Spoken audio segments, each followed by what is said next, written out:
인도와 싱가포르 순방을 마치고 돌아온 문재인 대통령 앞에는 북핵 문제는 물론 최저임금과 일자리, 개각 등 국내외 현안이 쌓여 있습니다. 공개 일정 없이 주말 휴식을 취한 문 대통령은 이번 주부터 본격적인 대응에 나설 것으로 보입니다. 권민석 기자입니다.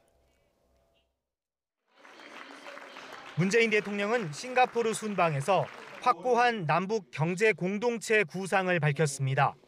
그러면서도 북한 김정은 국무위원장이 비핵화 약속을 어기면 국제사회의 심판을 받을 것이라고 강조했습니다.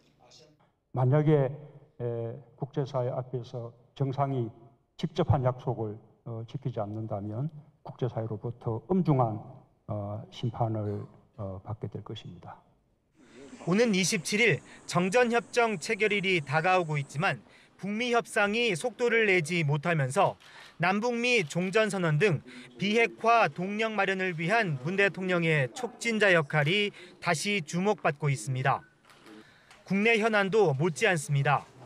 뜨거운 감자인 내년도 최저임금 인상 결정을 두고 경영계와 노동계 모두 반발하고 있고 문 대통령의 2020년 최저임금 10,000원 공약 역시 불투명해졌습니다.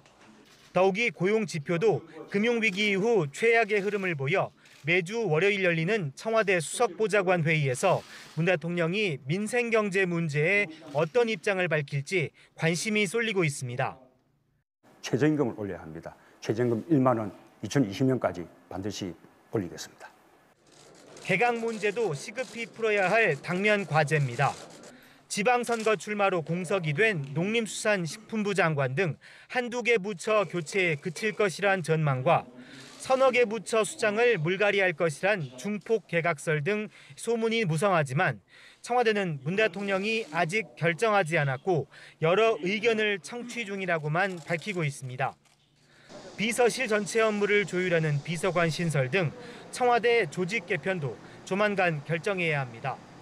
이와 함께 순방 기간 특별 지시한 국군 기무사령부 수사까지 집권 2년 차를 맞은 문재인 정부의 까다로운 현안이 산적해 있습니다.